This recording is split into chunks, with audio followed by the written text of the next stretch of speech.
안녕하십니까. 지구헌법학 입문 담당하고 있는 아주대학교의 오동석 교수입니다. 이번 시간은 마지막 시간이 되겠는데요. 기후소송에서 지구헌법의 법리라고 하는 이런 주제로 강의를 진행해 보겠습니다. 지난 시간에 입법의 문제를 제기했잖아요. 근데 이제 입법이 제대로 되지 않고 하니까 결국 이제 사법부에 대해서 소송을 제기해서 문제를 좀 해결해 보려고 하는 노력들이 이제 기후소송으로 나타나고 있는 거죠. 그래서 기후소송이라고 하는 것은 기후위기의 문제에 적극적으로 국가가 대처하도록 입법 또는 행정에 대해서 사법부에 소송을 제기함으로써 문제를 좀 해소해 가려는 그런 이제 것이 기후소송이라고 얘기할 수 있습니다. 상당히 많은 나라에서 기후소송이 제기가 되고 있는데요. 예를 들면 네덜란드, 미국, 덴마크, 스위스, 영국, 캐나다 등에서 청소년이나 아니면 농부들이 기후변화에 대한 정부의 책임을 묻는 소송을 진행하고 있습니다. 청소년들은 이제 지금의 기성세대에 비해서 탄소의 배출이라든가 이런 등등에 있어서 여러 가지 피해를 입게 된다라는 관점, 그러니까 미래 세대 간의 문제를 제기하는 거고요. 농부들은 기후 위기 변화로 인해 가지고 결국 이제 농작물로 인한 훼손이라든지 더 이상 이제 농사를 질 수 없게 되는 이런 상황들에 대한 문제를 제기함으로써 이제 소송으로서 이 문제를 좀 적극적으로 국가가 대처하게 하려는 이제 그런 움직임으로 이런 그 사례들이 많이 제기가 되고 있습니다. 박시원 교수님이 정리한 거에 따르게 되면 2022년 9월 현재 한국을 포함해서입니다. 한국은 나중에 이제 설명을 드리겠습니다만 37여 개 국가에서 15,000건 넘는 기후 소송이 진행 중이고요. 그 유형도 이제 다양합니다. 정부를 상대로 해서 일정 정도 적극적인 뭔가 좀 조치를 취하라고 하는 의미에서의 또는 취하지 않고 있기 때문에 소극적인 행정성이라는 취하지 않았기 때문에 이제 인권 또는 기본권 권리를 침해당했다라고 하는 이제 소송을 제기하는 것이 있겠고요. 또 다른 하나는 기후 변화의 문제가 공공의 영역에서도 중요하지만 기업의 영역에서 탄소 배출이 많이 이루어지고 있다고 한다면 기업을 통해서 그로 인한 피해를 이제 배상하도록 하는 이런 이제 소송이 이루어지고 있기도 하고요. 사실은 이제 이런 손해배상은 손해배상을 받는 것도 중요하지만 이런 손해배상을 통해서 이제 기업으로 하여금 이런 손해배상이 일어나지 않도록 이제 향후에는 이제 재발 방지 대책을 세우라는 의미도 좀 있는 거죠. 그다음에 세 번째는 기후 관련한 리스크를 공제하지 않았다. 이런 기업 활동으로 인해서 어떤 리스크가 있을 건데 그걸 공제하지 않았기 때문에 이제 그것이 이제 일종의 일반 시민들을 속였다, 이제 소비자를 속였다라고 하는 맥락에서 그런 걸 우리가 알았다라고 한다면 소비자들이 적절하게 조치를 취했을 건데 그러지 않았다라고 하는 점에서 이제 기업을 상대로 한. 그래서 역시 다 마찬가지입니다. 그 자체도 목적이지만 그걸 통해서 향후에 기후 위기에 대한 적극적인 대처를 하도록 국가와 기업에게 요청하고 있는 의미가 있는 거죠. 그리고 마지막은 이제 인권에 관련된 문제인 거다. 특히 이제 청소년 세대 같은 경우 문제 제기를 통해서 그래서 기본권 침해라고 하는 헌법 소원, 이제 뭐 헌법 소원은 이제 헌법 재판 제도를 가지고 있는 나라에 한정되는 것이긴 하겠습니다만 그런 이제 인권 침해라는 문제 제기를 하고 있는 이런 방식으로 제기가 되고 있다는 겁니다. 좀 더 구체적으로 보면요, 네덜란드에서는 정부가 온실가스 감축 목표를 더 강화해야 된다. 지금 하고 있는 건 너무 약하다라는 것으로 소송을 제기했죠. 한국 정부의 경우에 이제 후퇴가 되고 있지 않습니까? 그럼 그런 경우에 이제 그 문제에 대해서 이제 제기를 할 수 있는 것들인 거죠. 근데 네덜란드의 경우에는 2019년에 대법원이 정부가 감축 목표를 20%, 25%더 강화해라라고 적극적으로 명령을 내린 거죠. 통상적인 그 근대 헌법의 원리에서의 권력 분리 원리에 따르게 되면 이런 이제 판단을 내린다는 건 이제 쉽지는 않지만 그만큼 기후 위기의 심각성을 법원이 받아들였기 때문에 네덜란드에서는 이런 것들이 가능한 것으로 이렇게 나타나지 않았나 싶습니다. 이것은 유럽 최초의 기후 소송이면서 환경 단체가 그러니까 직접적인 이해관계가 없는 환경 단체가 소송을 제기했다. 그리고 그걸 통해서 승소했다라고 하는 의미가 있습니다. 또 미국에서는요. 21명의 이제 청소년들이 청소년 기후 소송을 제기를 했습니다. 그런데 이제 이 경우에는 직접적인 이제 그런 자격이 없다. 그러니까 청소년들이 직접적인 이제 이해관계가 없다라는 이유로 이제 받아들이지 않은 거죠. 그래서 다만 그 의미는 비록 실패했지만 미래 세대가 이 평등권 침해다. 지금의 기성세대가 누리는 것하고 이후에 오는 세대들이 누리는 것에 불평등함이 존재하기 때문에 이 문제를 해결해야 된다라고 하는 것으로 이제 그런 관점에서 문제를 제기했던 소송이라는 점에서 시사점이 있습니다. 근데 이 부분은 이제 받아들여지지는 않은 거죠. 미국의 경우에 이제 또 기후 소송의 또 문제에 있어서는 아까 이제 또 하나의 유형으로서 이제 그 정보를 제대로 공유하지 않은 부분에 대해서 말씀을 드린 부분이죠. 그러니까 그 법원에다가 기업을 상대로 해서 고소를 했는데 이유는 수십 년 동안 화석 연료가 기후 변화에 미치는 악영향을 잘 알고 있으면서 이런 기업들이 기업 활동을 하면서 지금 석유나 정유 관련한 이런 이제 활동을 하게 되면서 이것이 기후 위기에 어떤 효과를 미칠 거라는 이제 부정적 영향을 미칠 거라는 걸 알고 있으면서도 그걸 충분히 알리지 않았다는 거죠. 알리지 않았고 속였기 때문에 정부가 충분히 그에 대해서 대처를 취하지 못해서 그 부분에 대해서 이제 소송을 제기하는 방식으로도 이제 제기가 된 적이 있다는 겁니다. 그럼 이제 한국 기후 소송의 이제 개요를 살펴보겠는데요. 사실은 이제 하나 우리 자료에 나와 있지는 않지만 독일의 경우에 아까 미국에서 청년 세대가 제기한 것처럼 미래 세대의 관점에서 독일 연방헌법 재판소에 그 당시에 독일 정부의 온실가스 감축 목표가 미래 세대에게 현저히 불리하게 되어 있고 그 이후에 구체화되어 있지 않다. 그러니까 예를 들면 2030년까지는 구체화되어 있는데 2030년에서 50년대까지는 구체화되어 있지 않기 때문에 결국 이제 그로 인해서 미리 이제 충분히 감축 목표를 세우지 않게 되면 그 이후에 오는 세대들이 그 부담을 떠안게 될 거다. 그래서 결국은 온실가스의 감축이라는 부분에서의 부담을 그것들이 2050년까지 골고루 그 배분되어 되도록 구체적인 계획을 세우지 않은 것 자체가 미래 세대의 평등권을 침해한 것이다라고 하는 의미에서 이제 그 소송을 제기한 쪽에 그 손을 들어준 이런 판례가 있습니다. 이제 우리나라 이제 기후 소송에 대해서 설명을 드릴 텐데요. 우리나라가 독일하고 이제 헌법 재판 제도가 좀 유사한 면이 있기 때문에 그런 관점에서 좀 더 적극적으로 좀 우리 헌법재판소도 법리를 제기할 수 있지 않을까 싶습니다. 그런 기대를 좀 한번 해보고 그렇게 되도록 좀 노력을 해야 될 것 같습니다. 그래서 우리나라에서의 기후 소송에 대한 얘기를 좀 살펴보도록 하겠습니다. 2020년 3월에 헌법 소원 심판이 제기가 되었는데요. 이거는 정부와 국회가 기후 변화의 치명적 위험을 인정하면서도 왜냐하면 우리나라 국회도 기후 비상사태 같은 것들을 선언한 결의를 했거든요. 근데 그걸 알면서도 법령 개정을 통해서 그것을 구체화해서 입법화하지 않았다는 거죠. 그러니까 더 높은 수준의 온실가스 감축 목표를 설정하지 않았기 때문에 이제 청소년들의 경우에 있어서는 그들이 성인이 됐을 때 기후 변화로 인해서 회복할 수 없는 피해를 보게 될 것이다. 탄소의 어떤 사용 그 량에 있어서도 그렇고 또 여러 가지 지구 환경이 나빠짐으로 인해서 생명이나 건강이라든지 이런 등등의 영향을 상당히 많이 받을 것이기 때문에 그런 의미에서 그 소송을 제기를 한 거죠. 그래서 감축 목표를 좀 더 엄격하게 목표를 세우도록 헌법재판소가 입법부와 사법부에 대해 그 행정부에 대해서 적극적으로 판결을 통해서 그런 명령을 좀 내려달라 아니면 헌법에 위반된다 또는 기본권을 침해한다라고 하는 것들을 좀 확인해 달라고 하는 것들이 이제 이 기후 소송의 핵심적인 내용인 거죠. 근데 그 이후에 2022년에는 아기 기후 소송이라는 것들이 제기됐습니다. 아까 이제 청소년에서 더 나이가 어린 심지어는 이제 엄마에 의해서이긴 하지만 임산부가 이제 태아인 그런 이제 태아의 그런 이제 인권 침해를 이제 이유로 해서 또 그 기후 소송을 이제 제기를 한 거죠. 그래서 실질적으로 이제 많은 어린이들이 참가를 하기도 했고요. 핵심적인 주장은 지금의 어린 세대는 청소년 시대보다도 더 이후니까 더 부담이 크겠죠. 이전 세대처럼 이산화탄소의 배출에 사치를 누릴 수 없고 허용 가능한 배출량이 이미 소진되었기 때문에 예를 들면 뭐 에어컨이라든지 이런 것들을 더 이상 사용할 수 없는 지경에 이르게 된다라고 하는 거죠. 그렇다고 한다면 그로 인한 어떤 지구는 더 이상 더욱더 온난화가 이루어지고 있고 그러면 결국 이제 그로 인한 여러 가지 건강이라든지 생명에 대한 침해까지 이루어질 수 있다라고 하는 것들이 이제 핵심적인 내용이 되는 거죠. 예.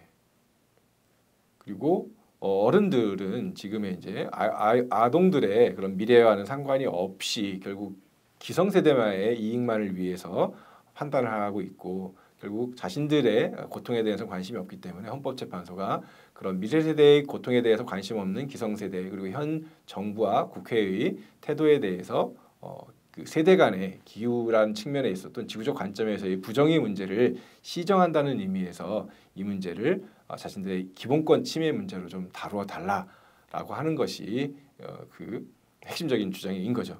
그래서 그 소송의 쟁점의 이제 맨 아래쪽에 보시면 2021년 4월에 초반에 좀 잠시 언급했었던 독일 연방헌법재판소의 경우에는 이제 위헌이라고 결정한 바가 있다. 그래서 그것들을 참조해서 사실 독일의 문제하고 한국의 문제가 다를 수 있는 건 아닌 것 같습니다. 그리고 약간 뭐 헌법의 조문의 차이는 있지만 결국 기후 위기에 공동으로 대처해야 된다라고 하는 것은 다를 수가 없는 거잖아요. 뭐 예를 들면 독일은 위험하지만 한국은 위험하지 않다라고 전혀 얘기할 수 없는 거죠. 모든 지금 지구에 있는 국가들, 모든 사람들, 모든 존재들이 지금 위험에 점점 빠져가고 있기 때문에 그런 어떤 적극적인 그런 내용들을 좀 수용할 것을 요청하는 내용도 담고 있다라고 볼 수 있을 것 같습니다. 예, 그래서 이번에 이제 이런 아기 기후 소송은 이제 청소년 기후 소송을 더 넘어서서 아동들이 훨씬 더 나이가 어린 아동들이 현재 대한민국의 온실가스 감축 목표가 그 자신들의 권리와 자유를 침해한다라고 하는 것을 좀 확인하려는 그런 의미에서 또 추가적으로 이제 기후 소송을 이제 제기를 하는 거죠. 이런 것들에 대해서 그러면 이제 지구 편법 확원을 이제 구체적인 이제 법리를 어느 정도는 좀 뭐 대안으로서 계속 모색해 가면서 어느 정도는 좀 구체화된 법리를 좀 내놔야 되지 않을까 하는 생각입니다. 그래서 그런 것들이 어떻게 가능할지 좀 살펴보도록 하겠습니다. 환경 얘기하면서 갑자기 이제 핵 얘기가 나오는데요. 사실은 이제 핵무기도 상당히 위험하고 지구의 공존을 위협한다라고 얘기를 했지 않습니까? 그런데 핵무기를 뭐 사용하지 않거나 사용한다고 하더라도 상당히 이제 국지적인 이제 효과만을 가질 수가 있는데 지구 생태계의 위기 문제는 예외 없이 지구 전체에 이제 그 위험성을 초래하는 것이기 때문에 사실 어떻게 보면 핵무기보다 더 위험한 것이라고 볼 수 있겠죠. 그리고 또 다른 한편으로는 국가 간의 문제에서의 핵무기의 개발 등을 통해서 활용하는 이런 그 재정적인 것들을 전면적인 어떤 평화 상태로 도입을 하면서 기후 위기를 극복하는 예산으로 써야 되지 않느냐라고 하는 문제 제기를 좀 할 수 있을 것 같습니다. 2022년에 소행성과의 충돌이 일어나는 경우를 대비해서 그것들을 이제 소행성을 뭐 파괴하는 이런 이제 실험이 성공했다라는 것이 뭐 언론에 보도가 되는데요. 저는 좀 되게 넌센스라고 생각합니다. 흔히 SF 소설에서 나오는 것처럼 지구 외부에는 외계인의 침공에 의해서 지구가 멸망의 위기에 지금 처해 있는 것이 아니라 지구의 내부의 문제에 의해서 사실은 이제 스스로 지속성을 확보할 수 없는 지경에 이르고 있는 거인 거거든요. 그렇다고 한다면 이 문제를 더 먼저 우선순위에 놓고 판단하는 것이 중요하지 않을까. 이거는 그리고 나라 간의 경쟁의 문제가 아니라 협력을 통해서 해결할 수밖에 없는 그리고 인간과 의사소통은 불가능하지만 자연과의 관계를 회복할 수 있는 길들을 끊임없이 모색하는 속에서 가능해질 거라는 점에서 보면 어떤 그 방향으로 우리가 그 여러 가지 정책이나 입법을 해야 되는지를 좀 알 수 있을 것 같습니다. 그리고 과학기술의 발전도 마찬가지로 이제 그런 지구 환경에 대한 이해를 증진하기 위한 쪽으로 더 많은 그런 연구비의 지급이라든가 연구 개발이 이루어질 수 있도록 인적인 그런 또 지원도 이루어질 것 같습니다. 그래서 이제 헌법적 구체적 법리를 살펴보는 것이기 때문에 저는 좀 평화적 생존권이라는 개념이 아까 이제 멸종 저항권을 기후 소송을 제기한 사람들은 얘기를 했습니다만 한번 얘기해 볼 수 있지 않을까 싶습니다. 그런데 이제 우리나라 헌법재판소는 평화적 생존권이라는 것이 헌법의 명시적 근거는 없지만 헌법으로서 도출할 수 있다라고 인정을 했다가 그 이후에 다른 판결에서는 판례를 그 변경을 했습니다. 그래서 평화적 생존권이라고 하는 것이 헌법적으로 좀 명확한 내용성을 가지고 있지 못하다. 그래서 평화적 생존권을 인정할 수 없다. 현재는 이렇게 되어 있는데요. 저는 헌법재판소가 이 평화적 생존권의 개념을 되살려야 된다라고 생각합니다. 물론 이때 이제 과거의 평화적 생존권은 전쟁과 관련되어 있는 상당히 좁은 의미였던 거죠. 그렇지만 헌법 5조에서 그 침략 전쟁의 금지라고 하는 것들을 인간과 인간이 아닌 종과의 관계로 확장해서 해석해야 된다라고 하는 말씀을 드렸던 것처럼 평화적 생존권의 문제를 그렇게 확장해서 이해를 해야 될 거고 평화적 생존권의 의미는 이게 전쟁이 일어나게 되면 이미 파괴가 일어난 뒤잖아요. 그러니까 평화적 생존권의 의미는 뭐냐면 사전에 예방하는 거죠. 전쟁이 일어나서 평화적으로 생존할 수 있는 권리가 침해당하지 않도록 충분히 국가는 그 예방적인 조치를 취해야 될 것이고 그 조치를 충분히 취하지 않는다라고 한다면 평화적 생존권이라는 인권을 침해한 것이다라고 하는 것이 이것의 논리인 거죠. 우리가 생태 환경과 관련해서 사전 예방의 원칙이라고 하는 것들이 헌법에 명시된 것들에 대한 예를 프랑스 헌법이라든가 이런 예를 통해서 본 적이 있지 않습니까? 그런 것과 마찬가지인 거죠. 그래서 사전 예방이라고 하는 것이 환경 파괴 내지는 지구 생태계 위기에는 상당히 이제 중요한 거죠. 이미 파괴가 일어난 다음에 배상을 받는 것의 문제는 실적인 의미는 사실은 없는 거죠. 배상을 받으면 뭡니까? 그 이후에 어쨌든 살아갈 수 있는 터전이 점점 좁아지고 없어지는 결과가 되는 것이기 때문에요. 그런 의미에서 보면 평화적 생존권의 핵심은 사전 예방의 조치를 요구할 수 있는 권리인 거고, 그때 평화의 의미라고 하는 것들은 전쟁이 없는 상태를 넘어서서 적극적으로 평화를 유지하되, 그 평화라고 하는 것들도 인간과 자연, 인간과 다른 인간 아닌 존재들과의 관계 속에서의 평화가 이루어질 수 있도록, 인간이 더 이상 다른 존재들에 대한 그야말로 멸종 내지는 그들의 서식지를 침해함으로써 그들이 살아갈 수 없도록 하는, 또는 동물이 아니라고 하더라도 식물도 마찬가지겠고요. 또는 산과 강과 같은 이런 그야말로 그 자연에 대해서도 그것이 유지될 수 있는, 적어도 지구 생태계의 그 유지라는 차원에서 그런 정도로서는 이제 예방적인 조치를 취해야 된다라고 하는 것을 내용으로 하고 있고, 그게 이제 헌법재판소 판례에서 만약에 법리로 전개가 된다라고 한다면 이런 평화적 생존권의 논리를 가지고 접근할 수 있지 않을까, 이렇게 이제 제안을 해보는 거죠. 그래서 지구 위기의 공통성의 문제에 대해서는 뭐 이미 우리가 확인한 바가 있고, 이제 이런 것이 헌법재판소가 적극적인 논리를 전개할 수 있는 이제 근거가 될 수 있다라고 하는 것을 다시 한번 확인할 수 있을 거고요. 그래서 지구 거버넌스의 이제 형성의 방법에 있어서도 한편으로 이제 보셀만이라는 사람은 이제 국제 기구를 이제 통해서 접근하는 방법이 하나가 있을 것 같고요.